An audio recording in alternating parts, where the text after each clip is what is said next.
Levez vos yeux en haut. Paix sans compromis, 25 juillet. Ne croyez pas que je sois venu apporter la paix sur la terre. Je ne suis pas venu apporter la paix, mais l'épée. Matthieu 10, verset 34. La paix que le Christ appelle sa paix et qu'il a léguée à ses disciples n'est pas une paix qui prévient toutes les divisions, mais c'est une paix qui leur est donnée et dont ils peuvent jouir au sein des conflits. La paix que possède le fidèle défenseur de la cause du Christ est sa conviction intime de faire la volonté de Dieu et de refléter sa gloire en bonnes œuvres. C'est une paix intérieure plutôt qu'une paix extérieure. Au dehors, ce sont les guerres et les luttes entraînées par l'opposition d'ennemis avoués, la froideur et la défiance de ceux-là même qui se prétendent d'amis. Le Christ presse ainsi ses disciples. Aimez vos ennemis, faites du bien à ceux qui vous haïssent, et priez pour ceux qui vous maltraitent et qui vous persécutent. Matthieu 5, verset 44. Il voudrait nous voir aimer ceux qui nous oppriment et nous font du mal.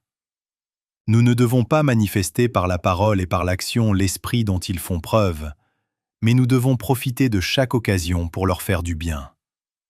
Cependant, bien que nous soyons enjoints à agir comme le Christ envers nos ennemis, nous ne devons pas, afin de jouir de la paix, couvrir les fautes de ceux que nous voyons dans l'erreur. Jésus, le Rédempteur du monde, n'a jamais acheté la paix en dissimulant l'iniquité ou en acceptant un compromis quelconque. Bien que son cœur fût constamment débordant d'amour pour toute la race humaine, il ne se montra jamais indulgent devant son péché. Il était trop profondément l'ami des hommes pour rester silencieux, tandis qu'il suivait une ligne de conduite qui entraînerait la ruine de leurs âmes, des âmes qu'il rachetait de son sang. Il réprouvait sévèrement tout vice, et sa paix était la conviction intime d'avoir fait la volonté de son Père, plutôt que l'état de choses existant comme résultat du devoir accompli. Il œuvra afin que l'homme soit fidèle à lui-même, en étant tout ce que Dieu attendait de lui, et fidèle à ses intérêts élevés et éternels.